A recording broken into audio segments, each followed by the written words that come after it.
Segala puji hanya kepada Allah atas nikmat dan karunia-Nya. Alhamdulillah bisa ngaji bareng di tempat yang baik ini, dalam kegiatan yang baik juga, insya Allah bersama orang-orang yang baik juga. Alhamdulillah.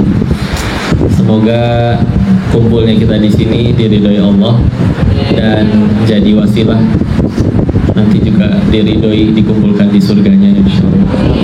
Salawat salam semoga selalu tercurah kepada junjungan kita baginda Rasulullah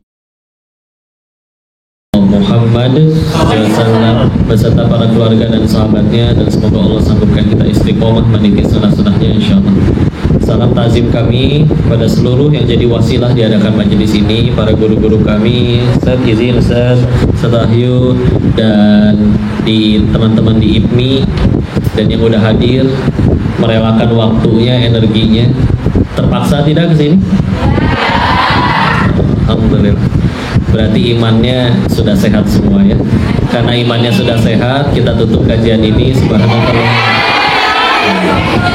Sabar. Dari awal ya. Alhamdulillah. Baik, insyaallah alhamdulillah. Maka bahasannya, temanya kemarin dimintanya tantangan bagi pekerja migran, pekerja apapun lah ya, yang penting halal di akhir zaman. Masya Allah.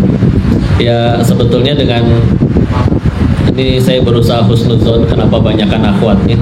Apakah mungkin satu ikhwan bawa 3 istri atau gimana? Bukan ya. Ya betul, salah satu ciri akhir zaman itu kata Nabi Rasulullah Muhammad SAW bersabda yang maknanya akan ada harinya di mana 50 kelahiran itu 50 wanita, 1 laki-laki. Coba ya, 50 banding 1. Udah mah laki-lakinya 1, nggak suka perempuan lagi ya. Jadi, tapi alhamdulillah syarat ke surganya Allah tidak harus menikah dulu ya. Alhamdulillah. Ustaz, apaan? Gak apa-apa kipasnya kayak tadi. Nanti ya. Iya kan? Iya, udah nggak ada. Maaf ya Ustaz. Ya udah, baik istilah. Seneng gak kerja di Malaysia? Kenapa seneng? Banyak duitnya. Gak apa-apa, bagus. Justru Nabi kan kalau Islam itu ngajarin justru kekayaan tuh harusnya di tangan orang-orang soleh, orang baik. Ini kalian dapat harta nih, gaji besar atau apapun itu, kayaknya agak kecil peluangnya kalau untuk dipakai main judi ya. Paling dikirim ke orang tua ya. Kalaupun akhirnya lebih punya tabungan, ada yang cerita sudah punya rumah di kampung halamannya, Masya Allah, ditinggalinya oleh orang-orang yang disayang. Jadi semua hal bisa jadi baik ya, syaratnya tapi satu, bikin kita tambah dekat sama Allah. Ini orang Indonesia semua kan? Maksudnya kalau ada yang Malaysia asli, sedangkan yang agak beda dikit ya Indonesia sama Malaysia. Tapi tenang, bismillah, mudah-mudahan masih bisa dipahami. Gak apa-apa ya. Jadi pertanyaan harta kan sederhana, dapatnya dari mana, dipakainya untuk apa. Jadi meskipun nanti misalkan kalian punya uang 100 triliun, rupiah atau ringgit? Ya, oke, ringgit ya. Selagi 2 pertanyaan itu lolos, dapatnya dari mana, dipakainya untuk apa, aman. Daripada cuman punya 1000 ringgit tapi dapatnya dari judol, dipakainya untuk pinjol. Nah ini repot. Jadi dua-duanya gagal. Jadi udah bismillah. Nah, gimana ngadepin tantangannya? Pengen mulai ini dulu ya. Di Madinah pernah dengar yang namanya makam Baqi, pemakaman Baqi. Jadi di sebelahnya Masjid Nabi itu ada pemakaman, disebutnya pemakaman Baqi. Disebutnya tempat para sahabat dimakamkan, banyak di situ. Ibunda Aisyah di situ ya, radhiyallahu anha. Dan kenapa jadi bahas itu? Begini, jumlah sahabat ya, kalau untuk jadi sahabat disebut sahabat Nabi itu 3 syaratnya dalam kaidah ilmu syar'i. 1, dia satu zaman dengan Nabi. 2, pernah ketemu langsung sama Nabi meskipun sekali seumur hidup ya. 3, beriman sama Nabi, kepada Nabi sampai wafat. Jadi misalkan ketemu sejaman tidak beriman, contoh Abu Jahal, bukan sahabat. Ada yang sejaman, beriman, tapi nggak pernah sekalipun ketemu sama Nabi. Contoh Uwais Al-Qarni, bukan sahabat. Nah, jumlah sahabat ini 23 tahun masa kenabian, ya waktu itu nggak ada sensus ya, sensus penduduk belum ada. Maka para ulama beda pendapat. Contoh Imam As-Suyuti, Imam Abu Nu'aim Al-Asfahani. Tapi kalau di rata-rata 120.000 orang. 120.000. Yang makamnya ada di Baki itu hanya 10.000.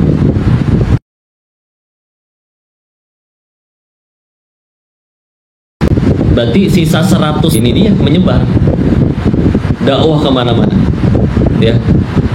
Biasa dakwah itu juga kan harus didukung. Gimana caranya biar supaya dakwah tetap jalan? Ya mereka sambil jualan, mereka sambil bekerja ya, dengan keahlian masing-masing ya. Maka alhamdulillah semua tempat sama ada buminya Allah ya. Kalian ketemu siapapun sama hambanya Allah. Tidak akan ada yang bisa mencelakai, memberikan kebaikan atau memberi mudarat selain pasti atas izin Allah. Maka bismillah ya. Kalian mau pergi sejauh apapun, Malaysia memang masih dekat ya. Ada yang katanya pernah ya tenaga kerja Indonesia Masya Allah menyebar di mana-mana. Tapi ya udah, selagi didapat baik, ya baik, nyampainya baik, istilah ya. Jazakallah khair Ustaz. Alhamdulillah. Makasih Ustaz. Ya, makasih Ustaz. Ada yang mau nggak? Iya ya. Ya udah, jadi gimana nyikapinnya? Kuncinya mah aslinya cuma 2 ya.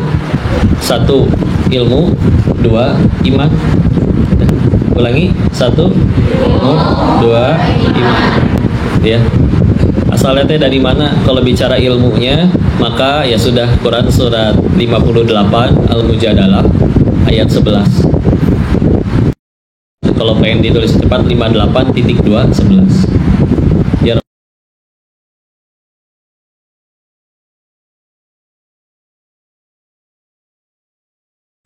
Walladzina utul ilma darajat. Jadi kalau pengen mulia, cara paling gampangnya bismillah pakai ilmu ya. Jadi kalau kita bicaranya investasi, ada yang suka bilang investasinya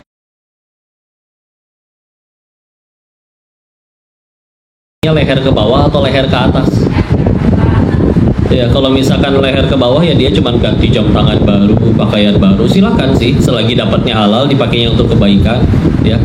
Perempuan pengen cantik, ya fitrahnya pengen cantik. Kalau pengen ganteng baru aneh ya. Ya silakan.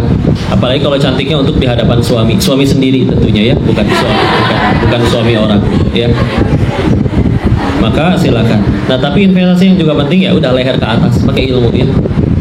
Makanya ini juga kenapa jadi ini harus dijadikan pondasi, karena dengan ilmu itu kita jadi tahu mesti ngapain. Orang kan takut, panik, gelisah karena nggak ada ilmunya. Kalian naik pesawat dari Indonesia ke Malaysia, udah duduk di depan, siap untuk berangkat, tinggal tunggu lepas landas, tiba-tiba pilotnya keluar sambil megang perut. Aduh, sakit perut, tolong setirin dulu sebentar. Panik, karena kita nggak tahu caranya. Tapi kalau ternyata kalian juga pilot berpengalaman 20 tahun nerbangin pesawat berbagai macam jenis, silahkan, Bapak turun juga nggak apa-apa, saya aja yang setir. Karena punya.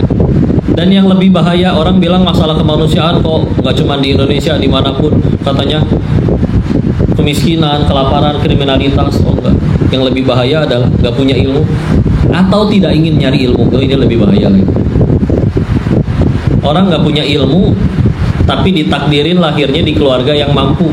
Tenang aja, bisa beli kunci jawaban, bahkan bisa beli ijazah. Tahu-tahu dapat gelar doktor juga bisa kalau mau ya. Tapi ya kalau nggak punya kemampuan, keterampilan, lulus jadi apa?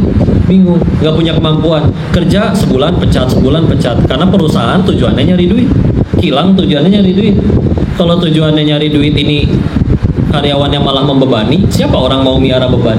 Cuman orang tua aja kepalang sayang sama anaknya, jadi beban pun tetap dibiayai. Iya kan? Nggak sedikit di luar sana umur 30 masih minta uang jajan loh ke mamanya. Kalian di sini udah mandiri, Masya Allah, bahkan bisa ngasih ke orang tuanya. Padahal masih kepala 2 ya. 1 sih kepalanya. Nah, akhirnya nggak punya kemampuan, setiap kerja dimanapun nggak ada yang ngasih kesempatan, teman-teman juga nggak ada yang mau ngasih jalan untuk ya usaha bareng yuk. Akhirnya nggak ada pemasukan, lapar. Dari kemiskinan jatuhnya ke kelaparan, nggak ada iman, nyuri, jatuhnya kriminal, repot ya. Makanya fokusnya di ilmunya, karena ilmunya ini nggak cuma sekedar punten jadi pinter. Karena kalau misal bicara, makasih Sir, kalau bicaranya pinter, di luar sana ada orang nggak Islam, nggak sholat, tapi pinter, ada ya, banyak sekali ya. Tapi masalahnya tujuan pendidikan dalam Islam itu bukan sekedar bikin pinter, kan kita tahu. Bicara pinter, kalau misalkan ada orang bodoh terus pengen nyolong ayam, maling tapi bodoh, ayamnya nggak ketangkep malah malingnya ditangkap, bodoh berarti itu kan ya. Lihat orang bodoh kalau jahat nyelakain ayam aja gagal, apalagi nyelakain orang. Yang repot kan kalau malingnya pinter, betul, yang nyolong sendirian, yang lapar jutaan rakyatnya, ini kan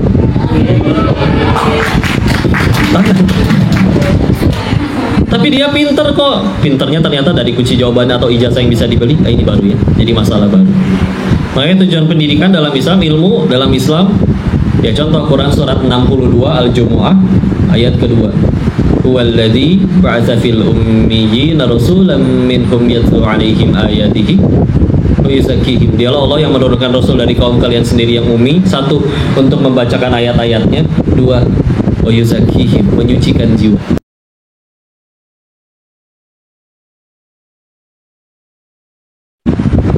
Nah, kita ngaji sering, kalaupun nggak datang kayak gini, alhamdulillah ada internet, bisa di YouTube, bisa di TikTok, bisa dimanapun ya. Terserah kita mau makainya apa, mau lihat yang tidak buruk ada, mau lihat yang baik pun ada ya. Jadi ketika akhirnya dicari ilmunya, bismillah, harus bikin jiwa tambah bersih. Makin rajin ngaji bukan makin jago nyari kekurangan orang, tapi makin jago nyari kekurangan diri sendiri. Kok tapi itu orang beneran salah kok, masa sholatnya begitu? Ya kasih tahu. Bisa jadi nggak tahu. Kalau dia salah pun kita meninggal nggak ditanya kelakuan dia, ditanya kelakuan masing-masing. Betapa repot kita meninggal di hadapan malaikat, dia tanya, kamu tahu nggak tetangga kamu ngapain? Repot.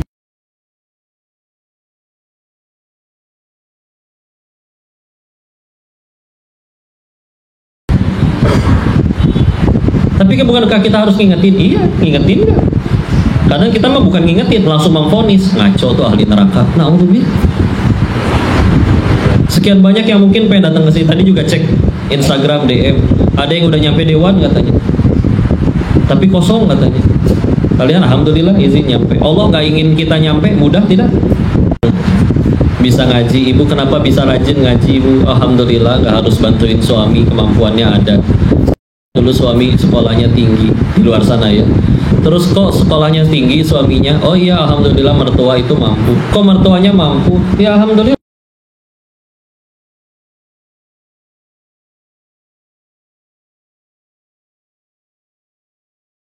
Dari Allah berarti semuanya juga.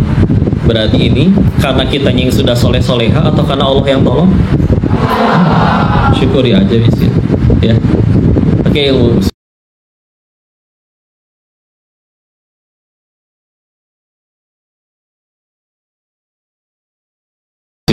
Diilmui. Saya kenal seorang gak kuliah, gak pernah ngelamar kerja dimanapun, tapi memang hobi dan dia mendalami sekali ilmunya. Akhirnya benar-benar ahli. Kalau udah benar-benar ahli, dia punya kemampuan yang orang lain banyak gak punya, tapi dia punya. Kan nyari, Pak saya pengen difoto Pak sama Bapak buat nikahan saya. Kapan? Bulan depan insya Allah. Maaf jadwal saya penuh 3 bulan lagi. Gak apa-apa, saya nikah 4 bulan lagi aja Pak, yang penting Bapak yang foto. Iya. Masya Allah, kan segitunya loh. Kalau benar-benar ahli, segitu untung cuman ganti jadwal, gak ganti calon ya. Ini lebih repot. Gara-gara fotografer gak bisa, saya gak jadi yang nikah, nggak mungkin ya. Tapi kalau ahli segitunya, silakan ke ilmu. Kok apa ilmu yang dimaksud di sini adalah ilmu baca Quran, ngaji semua? Oh itu penting, tapi silakan kalau memang sukanya matematika, ngerti banget ini. Ada yang bikin chip katanya, akhirnya jadi ngerti banget tekniknya, perindustriannya, sampai nanti misalkan jadi bos sendiri. Amin ya rabbal alamin. Gak apa-apa. Karena Karena dulu juga sahabat pengennya ngumpul terus sama Nabi, tapi enggak, ada yang disuruh menguasai medan perang, Khalid bin Walid, ada yang disuruh menguasai pasar bisnis, Abdurrahman bin Auf radhiyallahu anhu. Nah, ya, satu pakai ilmu, yang kedua pakai tadi iman, ya, iman. Karena kalau ilmu itu bikin kita tahu harus ngapain. Karena kalau kita nggak tahu mau ngapain kan bingung, pusing, stres sendiri. Nah, ilmu bikin kita tahu harus ngapain, iman itu bikin kita tidak pernah rugi. Ya, kalian kerja di kilang, siapa yang paling beruntung di situ? Apakah bosnya yang paling banyak uangnya? Enggak. Kalau ternyata bosnya dapat banyak uang dari kilang tersebut tapi dipakai maksiat, demi Allah musibah berarti itu uang. Ada orang bisa nggak jadi musibah, bisa nggak jadi maksiat karena nggak punya uang, berarti nggak punya duitnya, dia itu pertolongan dari Allah. Tapi kenapa dia ngambek? Bahagianya di duit, bukan di Allah. Iya, ketinggalan sholat nggak pernah nangis, waktu duitnya hilang nangis, ya udah hatinya duit. Di Indonesia sekian banyak orang, masya Allah, ketinggalan sholat nggak pernah nangis, tapi waktu nyalek gagal, gila. Berarti di hatinya apa? Jabatan. Padahal seumur hidup ada orang yang nggak pernah memimpin. Jangankan jadi pejabat, jadi ketua kelas aja nggak pernah. Ketua kelompok aja nggak pernah di sekolahan. Kelompok cuman bertiga, itu aja nggak pernah mimpin. Tapi nggak ada yang ngerasa mendingan saya jadi gila dan mati. Bahagianya tergantung apa ini. Kalau udah pakai iman, nah kalau udah pakai iman, kita akan menemukan sudut pandang di mana kita nggak akan pernah rugi sekalipun. Ya, contoh nolongin temannya malah membalas air susu dengan air tuba, dikhianati, dijelek-jelekin. Kamu kesel nggak? Ya dia yang rugi, kan dia yang julid, dia yang ghibah, dia yang fitnah. Masa dia yang fitnah saya yang dihukum Allah? Ah, nggak mungkin.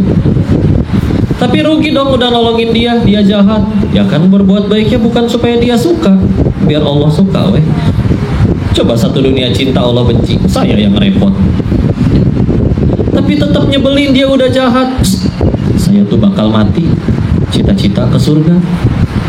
Nabi Adam aja diusir dari surga, dosanya 1. Kita pengen ke surga emang dosanya 1. Terus berarti kita harus gimana ke surga? Ngandelin amalan yang mana? Sholat kita yang sering lupa rokaat itu, rokaat 3 atau 4 ya? Udah Fatihah atau belum ya? Sibuk, tadinya nyari kunci nggak ketemu, giliran sholat ingat, oh iya di jaket. Sibuk mikirin macam-macam, saking sibuknya mikirin macam-macam, pas lagi salam, astagfirullahaladzim, assalamualaikum, agak beda. Udah mas sholatnya, zuhurnya 3:30, maghribnya asarnya jam 6, subuhnya kadang 9:30 baru bangun. Udah gitu, udah mas sholatnya telat melulu, bacaannya kuliah kulhu gitu. Enggak kok, ina atau ina gitu, lebih pendek. Serius pengen ke surga pakai amalan itu. Nah kadang Allah pengen tetap menyelamatkan orang ini ke surga, amalan segitu-gitunya, berarti pakai apa? Sedangkan kita kehalangan dosa sendiri. Ya kadang ada teman kerja, ada yang julid, ada yang minjem duit tapi galakan dia. Ya ada masih diutangin orang kalian, nggak apa-apa ya, investasi, tabungan akhirat. Tahu tidak hadis tentang utang itu? Pokok nemuinnya di kitab As-Sahih At-Targhib wa At-Tarhib karya Syekh Al-Munziri. Jadi kalau kita mengutangin orang tanggal 1, dia janji tanggal 10 senilai 10 juta. Terserah mau ringgit mau rupiah ya. Tapi ternyata dari 10 juta. Maka dari tanggal 1 sampai tanggal 10 kita dianggap oleh Allah sedekah 10 juta per hari. Tergantung jumlah utangnya. Makanya utangin yang banyak ya. Ya nggak gitu juga ya. Nyesuaiin dompet. Kalau ternyata tanggal 10 dia tidak bayar, baik ngaku pelan-pelan, maaf saya belum ada uangnya, atau kabur entah kemana, maka dari selepas tanggal 10 sampai entah kapan nanti dia bayar, perharinya dianggap sedekah 2 kali lipat dari jumlah utangnya. Jadi berarti sehari 20 juta, baru dibayar ternyata 83 tahun kemudian. Ya misalkan, tahu-tahu pas meninggal, ini kok pahala sedekah saya miliaran. Rugi tidak? Yang rugi yang utang. Aslinya yang rugi yang utang. Nah tapi hadis ini bukan digunakan untuk yang utang. Ayo mau dapat pahala nggak? Jangan. Ada lagi. Jadi seperti itu ya. Maka kayak tadi, udah berbuat baik orangnya jahat, bos saya nggak menghargai, saya udah sekian capek segala dilakukan, tapi ternyata tidak dihargai, yang malah naik jabatan atau dapat bonus malah teman yang mohon maaf ya kadang ada yang ngejilat, gak peduli sikut-sikutan ya. Kayak sudah, ganjaran paling tinggi kan aslinya dari Allah. Makanya kalau belum ke situ, makanya nanti gampang sekali untuk kesel, gampang sekali untuk ngambek. Padahal ini mah maaf ya, punten. Kalau sekedar kalian kesini tujuannya punten, boleh sih dapat duit, boleh sih pengen kaya. Tapi kalau sekedar tujuannya pengen kaya, maaf, mendingan ikut koko ke Thailand waktu itu, jadi bandar judi. Tetap kayaan bandar judi pasti, tapi kan hancur sama aturan Allah, hisabnya, dosanya, ya. Atau bahkan pernah ada yang ngehina, ngeledek, tuh baru datang tuh dari Malaka, ya. Tambah gak muat, nanti kalian saling memangku gitu. Ya kita sambil lanjut dulu. Pernah ada tukang kaos kaki jualan 10.000 rupiah ya, kan murah kan? Berapa pak modalnya pak? 7.000, 8.000, masya Allah, untungnya cuma ngambil 2.000. Iya, diledekin sama orang, pak kalau pengen kaya mah jangan jualan kaos kaki, mendingan bapak jadi koruptor gitu katanya. Karena kalau memang bicara nominal banyakan koruptor. Tapi kan bapak ini jawab begini, dagangan sukses bukan ketika laris, tapi ketika dipakai oleh saudara saya sesama muslimah menutup auratnya, kebagian pahala jariah. Ya. Ya. Duit banyak nikmat bukan? Nikmat bukan? Misalkan ada yang udah nikah, ada. Tenang ya, saya nanya kayak gini bukan pengen nafkahin yang belum nikah. Misalkan tiba-tiba di WA sama suaminya, istri, ya. Jawab dong, kenapa suami, jangan susun ya. Dia begini kayaknya uang belanja harus naik nih berapa suami, boleh nggak manggil suami boleh manggil istri ya. Berapa insya Allah 100 juta per dekade ya. Oh enggak, insya Allah per minggu 100 juta. Nikmat bukan? Begitu kalau pengen bikin wanita bahagia gampang, tinggal berikan mereka khayalan mereka. Enggak, ini misalnya pertanyaannya, uang belanja 100 juta per pekan, nikmat tidak? Ujian. Ulangi. Kapan 100 juta per minggu itu jadi nikmat? Kalau bikin kita tambah dekat sama Allah. Iya dong, kalau 100 juta dipakai maksiat, ya tadinya dia bisa nggak maksiat gara-gara nggak punya duit jadi maksiat. Makanya nanti selalu akan ada hari di mana yang nggak punya duit bisa jadi di hadapan Allah nanti bersyukur, alhamdulillah ya Allah saya yang bangkrut terus, boro-boro maksiat, mikirin makan aja sulit. Yang kanker akan berkata nanti di hadapan Allah, alhamdulillah ya Allah saya yang kanker, cuman tidak bisa apa-apa, cuman bisa terkapar sambil zikir. Pasti surganya lebih terjamin daripada yang sehat tapi maksiat. Tuh, yang sakit aja bisa ngomong gitu, tapi tergantung mau lihat sudut pandangnya, lihat kemana, di hatinya apa dulu, Allah atau bukan ya. Nah, sama nih, kita tujuannya apa kesini. Karena kalau misalkan sekedar tadi tujuannya dapat duit, akan selalu ada orang jahat yang lebih kaya dari kita. Bikin kita mikir kan nantinya, kalau gitu buat apa, mendingan saya jahat sekalian, mendingan saya ambil yang haram sekalian dapat lebih banyak. Yang halal, yang haram, yang ngajak taat, ngajak maksiat sama-sama capek setiap hari. Tapi kan kita punya nilai yang beda di sisi Allah. Ya. Dan kalau udah tujuannya Allah, silahkan ya Allah mau diapain. Karena kalau bahagia harus dari yang paling kaya dulu, Allah dong yang gak adil. Kan yang bagiin rezeki Allah juga. Kalau bahagia harus punya mobil banyak dulu, harta banyak dulu, Allah juga dong yang gak adil. Bahagia harus sehat dulu. Ya sehatnya kalau dipakai kebaikan, alhamdulillah. Kalau sehatnya dipakai maksiat, kayu mau berapa kali patah hati lagi baru kita sadar bahagianya apa yang Allah suka bukan yang kita suka. Kalau kita ngejarnya yang kita suka terus, capek ya.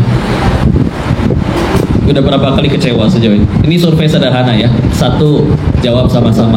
Apa kita semua punya keinginan? Dua, apa Allah juga punya keinginan? Iya, Allah ingin kita bahagia, Allah ingin kita selamat. Tiga, dari lahir sampai hari ini, detik ini, lebih banyak mengejar yang Allah suka atau yang kita suka?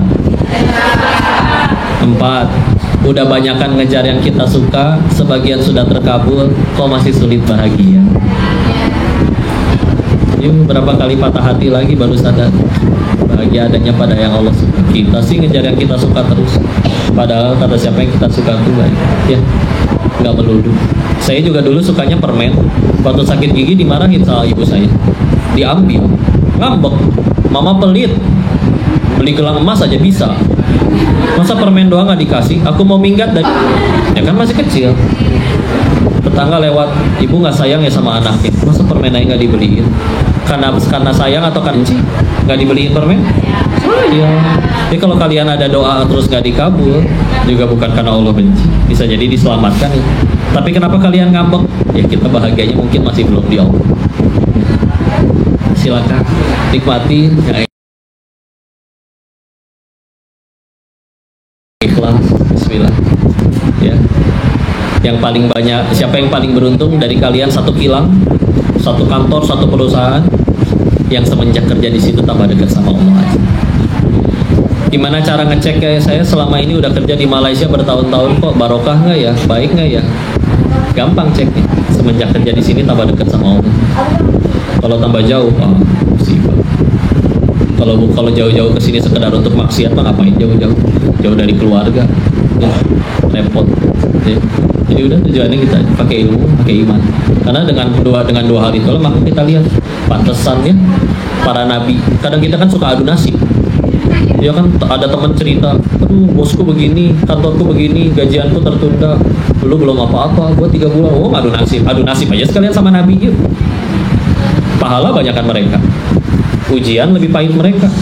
Ada gitu yang ngeluh. Nabi Yunus dimakan ikan paus, ya Allah gini-gini banget jadi nabi ya Allah.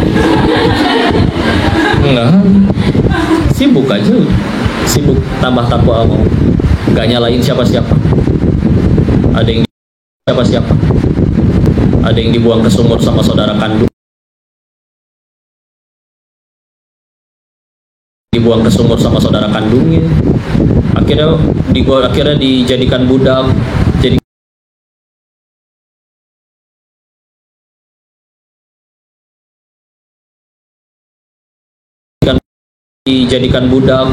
jadikan malah beliaunya yang dipenjara, Nabi Yusuf. Tapi ada takdirnya, akhirnya dapat kebaikan, jadi petinggi di negeri tersebut, di Mesir. Saudara-saudaranya datang minta bantuan. Di ayat 9-nya, 92-nya, ayat surat ke-12, la tatriba alaikumul yaum. Sudah ada tidak lagi hinaan cecaan bagi kalian. Allah sudah ampuni kalian. Aku juga sudah mengampuni. Bismillah. Karena orang beriman mikirnya, kalau dulu aku nggak dibuang ke sumur, gimana takdirnya saya jadi petinggi di sini? Mungkin dibully aja terus sama mereka sepanjang perjalanan, selalu ada kebaikan. Karena tadi Masya Allah, ketua kita mengajukan permohonan maaf, sama aja. Bicara di Masjid Istiqlal atau bicara di Musola Al-Ikhlas, yang nilai tetap Allah. Bicara di Mabes TNI, Pak Jenderal mewajibkan semua TNI harus ikut, atau bicara di markas Hansip, yang nilai tetap siapa yang paling beruntung di sini? Yang ikhlas lillahi ta'ala. Ini yang lagi ngomong, kapan dapat pahalanya tambah banyak? Bukan ketika ngerasa, wih, gue yang ceramah selalu rame. Enggak jadi apa-apa. Allah kok yang gerakin. Ketika udah bismillah, ya udah, silakan. Baru jadi kebaikan. Misalkan ada guru 30 tahun mengajar. Selama 30 tahun sudah ribuan anak diajar, nggak ada satupun yang jadi menteri. Selagi niatnya benar, caranya benar, tetap jadi pahala nggak? Nggak rugi. Daripada misalkan baru 1 tahun mengajar, 30 muridnya langsung jadi menteri, terus sombong, memang gue udah terbaik. Mana nih kok belum pada transfer nih murid-murid saya, ngarep ke makhluk lagi. Nggak jadi apa-apa itu di sisi Allah. Kalian bisilah di sini ya Allah. Dari awal pertama ninggalin rumah ya Allah, pengen jadi jalan rezeki bagi orang tua, bagi yang disayang. nggak apa-apa jauh, nggak apa-apa capek. Di sini juga setiap kali ada yang ngajak nggak baik, udah ingat lagi sama mereka, ingat dari awal ke sini mau ngapain. Yang paling beruntung di sini bukan yang akhirnya pulang paling banyak bawa duit, tapi yang nanti pulang ke Allah paling banyak bawa amal soleh. Itu aja, silakan. Mau di kayak gimana juga takdirnya Allah. Ketemu kantornya kok yang ini, teman saya katanya kilangnya lebih enak, ya udah, sudah takdirnya begitu, nggak ada yang kebetulan. Berarti ya Allah, tapi orang-orang yang di lingkungan saya malah jahat, ya berarti mereka lagi jadi penggugur dosa bagi saya. Setiap ketemu yang baik ya disyukuri, berarti dia jadi pahala. Siapapun yang terjadi sama kita pilihannya dua, entah jadi pahala, entah jadi penggugur dosa. Kan dua itu tiket kita ke surga. Enggak sih lah. Sehingga akhirnya paham ya, kenapa nabi-nabi, orang-orang soleh terdahulu hidupnya seberat itu kok kayak nggak pernah kesel, nggak pernah bisa kesel. Ketika Allah dan Rasulnya dihina baru kesel, bukan ketika dirinya dihina. Bisa kecewa bukan ketika dihina, tapi ketika loh kemarin aku bisa tahajud, kenapa malam ini tidak? Kan lebih mudah kan tahajud di Malaysia. Bangun jam 5 pun kalian masih bisa tahajud, ya. Karena azannya jam 6 kurang. Coba tinggal di Surabaya. Ada orang Surabaya kadang jam 4 kurang udah azan. Ya. Jam 4 kurang udah azan Surabaya, Masya Allah. Mau tahajudnya harus setengah 3 atau setengah 4 berarti. Oh lebih pagi, ya. Di Malaysia, Masya Allah, bangun jam 5 masih bisa tahajud, ya. Karena masih setengah jam lebih sambil menuju azan subuh, ya udah. Ya. Hina coba, monyong kamu, emang mulut kita langsung mancung? Gini-gini aja. Malah yang nyebut monyong yang harus majuin bibir gitu.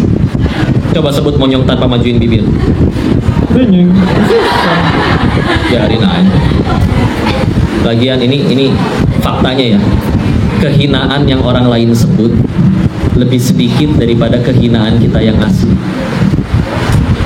Ya. Orang paling nyebut apa? Paling Allah cuma buka 1-2 aib. Dasar si Dennis banyak omong. Emang banyak omong, kerjanya juga ngomong. Cuman dibuka 1, banyak omong. Padahal bisa jadi saya nggak cuma banyak omong, banyak utang, banyak cicilan, banyak ketombe, nggak ada yang ditutup sama Allah. Nah, udah nggak apa-apa. Terus kenapa kita harus ngambek atas sesuatu yang memang ada pada diri kita? Coba kayak artis ya, ketahuan selingkuh dan beneran selingkuh, tapi ngambek diumbar. Padahal udah gampang, nggak pengen dihina selingkuh, ya jangan selingkuh, udah selesai. Itu ada yang selingkuh tapi nggak ketahuan, bukan karena jago sembunyi, Allah masih nungguin dia tobat. Makanya belum Allah buka.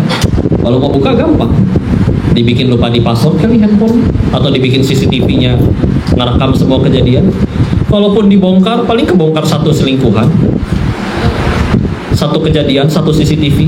Padahal ternyata terjadinya nggak cuma 1 kali, berkali-kali. Diumbar, ngambek. Yang lebih sibuk dipikirin apa?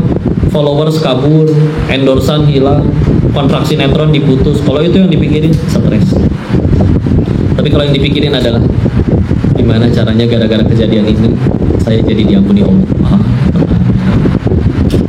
Satu dunia kembali cinta, sewa pengacara mahal, semua kembali memuji, tapi nggak tobat-tobat, repot nanti. Netizen masih menghujat, mencaci, tapi sudah sujud, nangis sambil tahajud, ampun ya Allah, tobat. Allah sudah ampuni, siapa mau celakai? Nggak akan bisa terjadi tanpa izin Allah. Nah ya, so gimana? Kalau bahagia itu harus bikin satu dunia nurut sama kita dulu, kan repot. Mendingan buat satu pihak, yaitu Allah. Kalau dia ya, kalau Allah yang sudah sayang sama kita, mudah bagi Allah bikin orang yang urusan sama kita tuh udah enak-enak aja. Legowo, enak ya. Istilah. Enak tidak hidup seperti itu? Maha baiknya Allah ya. Ini satu fakta lagi sebelum nanti tanya jawab ya. Kalau ada orang minta jodoh, ada yang jomblo kan di sini? Yang jomblo angkat tangan. Blo, angkat tangan blo. Jangan ragu ya blo. Ya. Mana jomblo? Ya. Ada yang tiap hari berdoa minta jodoh? Ada? Bukan pengen mematahkan semangat ya, tapi masih ada peluang kalian mati jomblo. Si Koko, ini beneran tadi. Karena pun syarat ke surga harus punya jodoh kan? Ya, gimana anak-anak di Palestina belum sempat menikah, Tapi lebih terjamin surganya daripada yang udah nikah tapi banyak pengeluh, ya. Bagian jodoh mah gampang rumusnya, ingat tidak? Cepat atau lambat pasti ketemu. Kapan paling cepat? Di dunia. Kapan paling lambat? Di surga, lebih tepat. Pertanyaannya satu, kita mati ke surga apa enggak?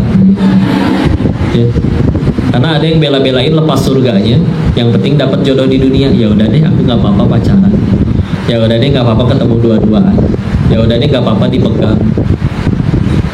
Padahal jangankan tunggu ada imam yang soleh dulu baru jadi soleh. Jadi soleha dulu, nanti Allah kirimkan yang soleh. Gitu. Jangan sibuk mencari, tapi sibuk menjadi. Ya.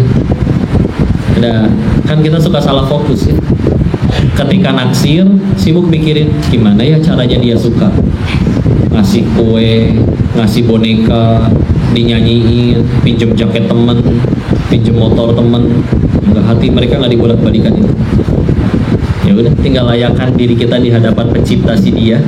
Setelah dianggap layak, mudah bagi Allah bolak-balik. Tenang aja. Ya. Jadi sibuk melayakkan. Silakan mau speknya kayak gimana. Kok pengen yang tinggi, putih, langsing seperti bihun kok. Gampang kan, kue tiaw kan agak gepeng ya. Kalau bihun dia lebih putih, langsing. Jadi ngomongin makanan ya. Ya udah, bismillah, silakan. Tapi ya jodoh mah begitu. Cepat atau lambat pasti ketemu. Layakan diri kita ya.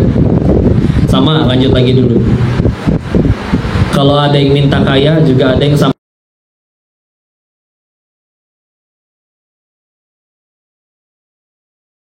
mati nggak kaya-kaya.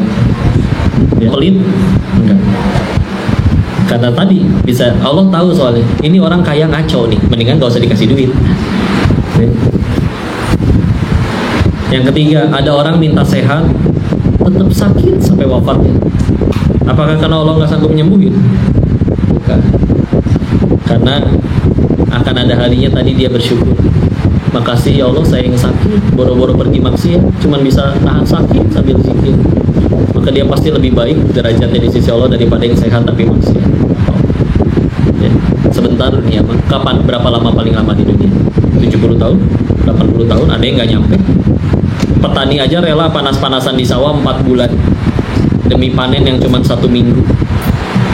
Masa kita nggak sabar Pak? Ya capek sebentar di dunia. 60 tahun, 70 tahun, capeknya kalian kayak di Malaysia tetap ya.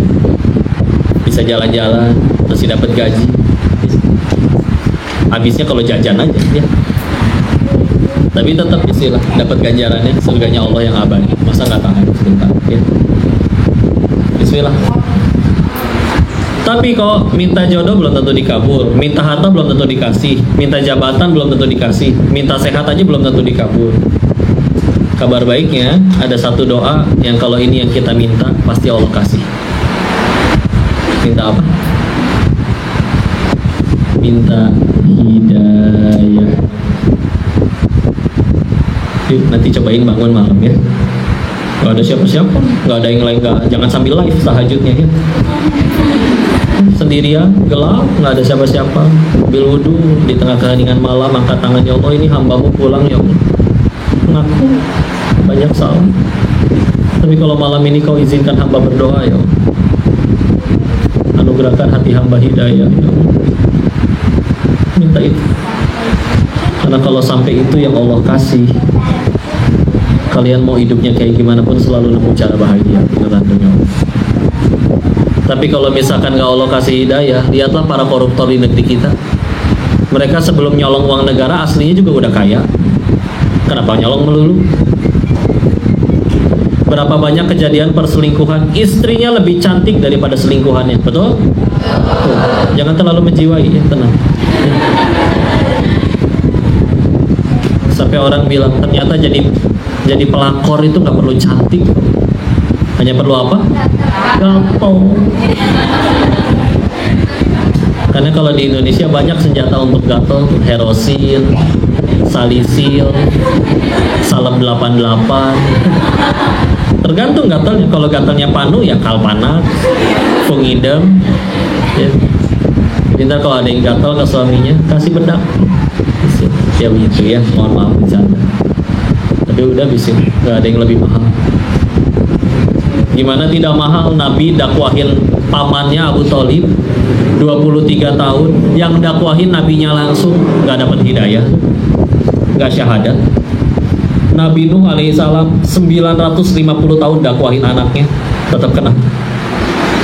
Nabi Lut dakwahin istrinya, tetap ikut kena hukuman.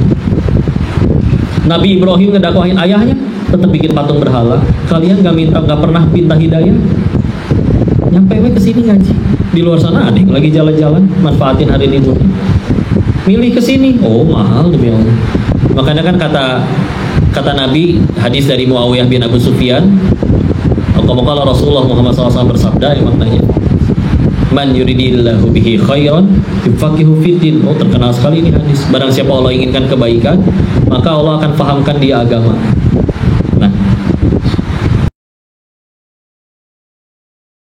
ngaji jurusan hadis, guru saya bilang gini, khairan di dalam hadis itu bisa diartikan surganya Allah. Jadi ayat itu bisa diartikan kalau Allah pengen seorang hamba itu ke surga, Allah akan pahamkan dia agama.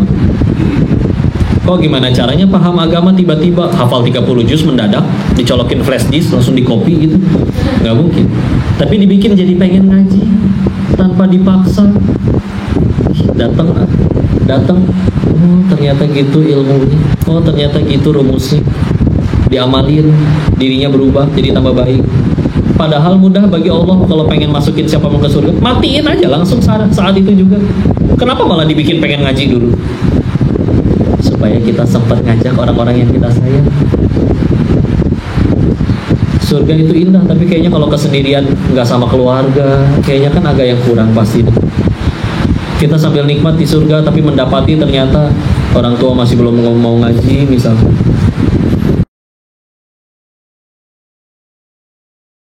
Mau berhijab misalkan, karena laki-laki ya emang nggak harus berarti ya. Perempuan misalkan ya belum mau berhijab, ya, pasti kurang. Sehingga bisa diartikan ya Allah, ini kalian sampai mau datang ke sini bela-belain, ada yang sampai naik bus segala macam. Ngaji doang tujuannya, bismillah.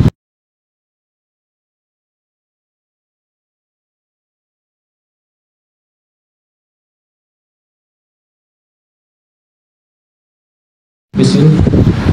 Maka ya sudah. Kata hadis tadi begitu. Tinggal lurusin niatnya nih.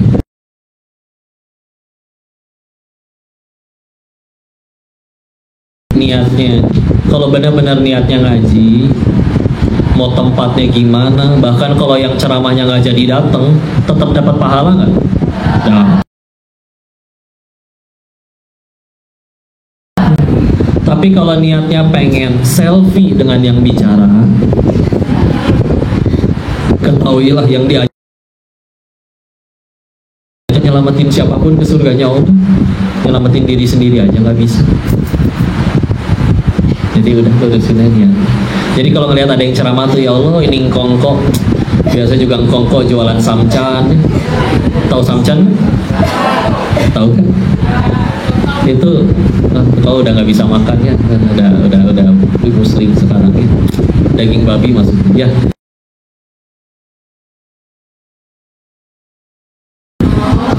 Nah, samcam tuh bagian lemak perutnya tuh yang digoreng, crispy. Nggak boleh. Masa lalu. Ya, masa lalu. Ya. Doain ya Allah, ini orang ngomong melulu di depan kongko. Biasa kongko tuh di Indonesia jualan handphone, jualan sembako. Ini sekarang ngaji.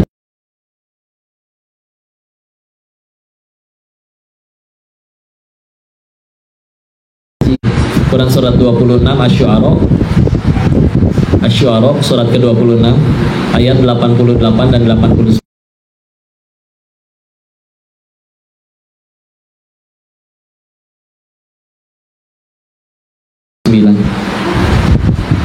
88 dan 89. A'udzu billahi minasyaitonir rajim. Yauma la yanfa'u malu wala banun. Akan ada hari di mana harta dan anak-anak kita tuh nggak manfaat. Karena kita nggak akan ditanya jabatan anak kamu apa, saldo kamu berapa. 88 89-nya illa man atallaha biqalbin salim, kecuali ia yang datang kepada Allah dengan hati yang bersih. Ngajinya gitu. Ibarat gini, pernah ngelihat bulan purnama? Pernah? Cantik tidak? Pertanyaannya, ada nggak orang lihat bulan purnama berantem? Dengki, bu, kalian nggak boleh ya lihat bulan itu, cuman saya tahu yang boleh. Ada yang kayak gitu? Satu dunia lihat bulan barengan kelihatan tidak? Kelihatan. Itulah analoginya kalau kita rebutin sesuatu yang luas, seperti karunia Allah. Semua lihat juga semua kebagian. Yang repot kalau kita merebutkan sesuatu yang sepi. Contoh dunia. Bukan berarti nggak boleh punya dunia ya. Sahabat juga pada punya dunia, kaya, punya jabatan, tapi mereka gunakan untuk jadi pahala. Tapi kalau dunia kan gitu.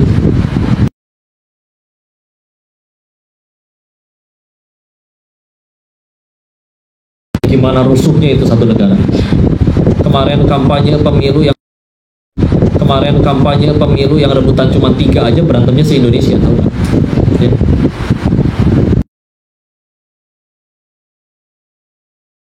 Tapi kalau 270 juta penduduk Indonesia semuanya pengen ke surga, semuanya takwa, semuanya ngapalin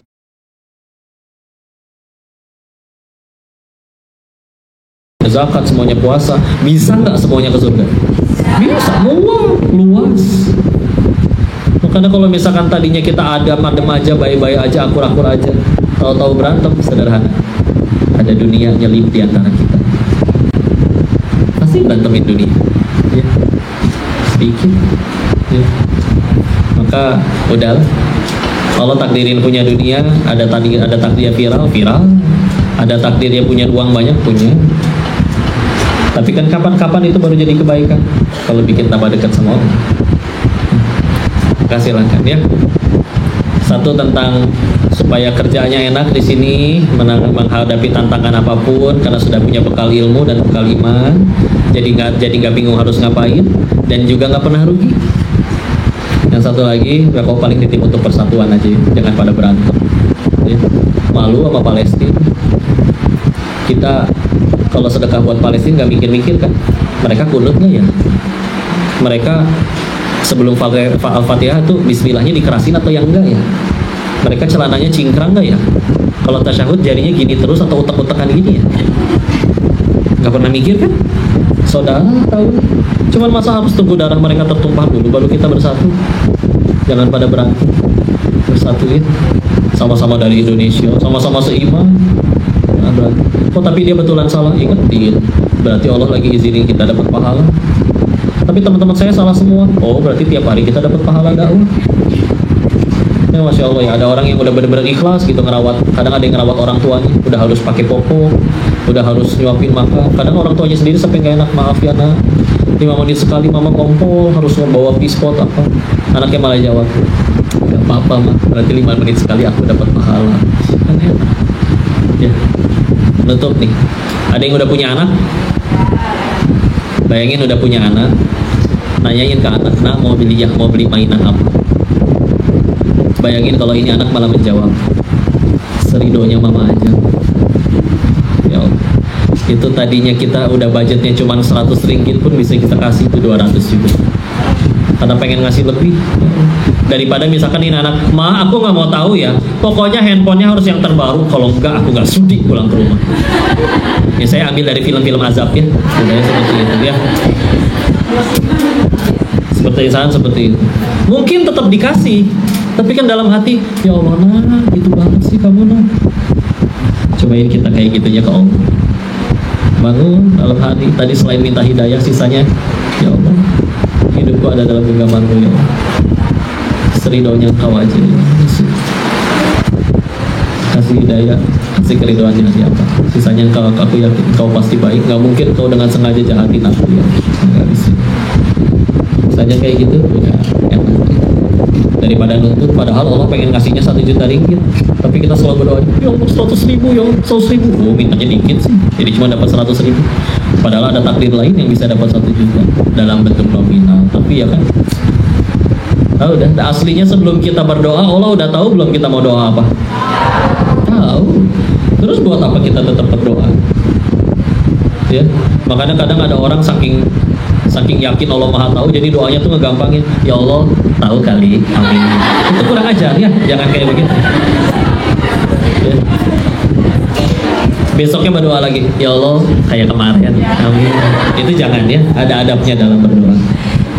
Tapi buat apa kita tetap berdoa seperti itu? Satu, supaya sadar kita tuh hamba. Karena nanti akan ada harinya kita ngerasa, ya Allah masalah tuh besar, uang nggak ada, teman nggak ada, kok beres? Ternyata benar saya cuma hamba, kalau Engkau sudah tolong selesai. Malah saya kira amat sangat kecil, uang punya, teman banyak, kok nggak beres-beres? Ternyata benar saya cuma hamba, kalau Engkau tidak tolong hamba nggak bisa apa-apa. Jadi ada titik kembali ke situ lagi gitu. Dan yang kedua, masalah kelayakan. Saya contoh gini ya. Ini kan pertanyaan paling sering orang Indonesia. Kok apa amalannya biar punya jodoh? Kok apa doanya? Ya, nanya amalan sama nanya doa. Betul, boleh, silakan, nggak apa-apa. Tapi ini fakta ya. Kok misalkan ada yang pejuang garis 2 pengen punya anak. Kok saksikan banyak orang akhirnya yang berhasil, ternyata caranya beda-beda. Ada yang dia kuatin di Al-Quran, ada yang dia kuatin di sedekah karena memang diuji harta, ada yang memang dia kuatin di birrul walidain, bakti banget ke orang tua. Kenapa bisa beda-beda? Karena itu dia, tadi Allah udah tahu kita mau doa apa. Tapi pertanyaannya bukan kita kudu ngapain, tapi sudah layak.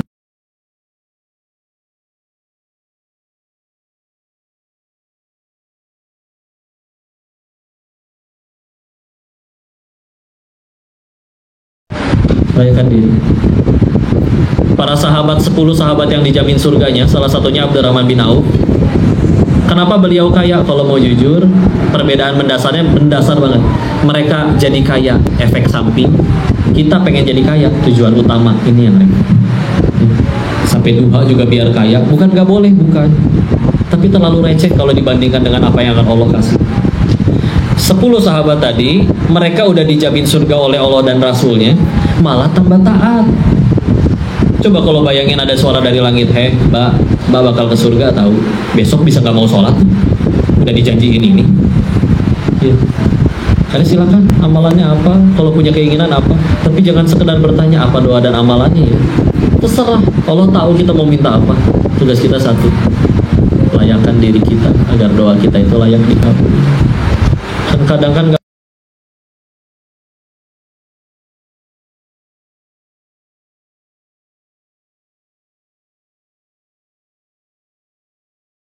karena kita salah niat. Ya Allah, saya pengen kaya aku biar bisa buktiin dulu saya diputusin sama dia tuh. Nah, kalau niatnya, ya Allah saya pengen kaya aku biar bisa berangkatin orang tua haji. Oh beda itu, beda sekali. Belajar ngaji biar nanti hafal hadisnya, kok dianggap pinter. Oh beda. Sama yang dia ngaji supaya ya Allah pengen deket sama aku, pengen tahu tentang Nabi lebih jauh. Beda.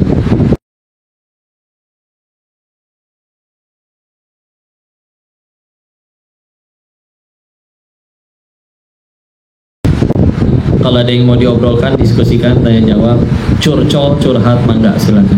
Kita masih ada waktu. Enggak? Kayak MC lagi dulu atau langsung angkat tangan aja? Oh itu ada, silakan. Nyampe enggak?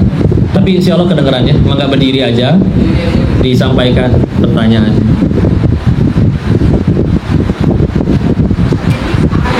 Iya, betul.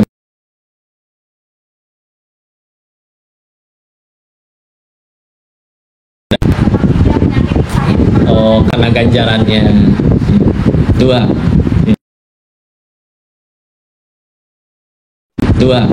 Ya. Baik, terima kasih. 1.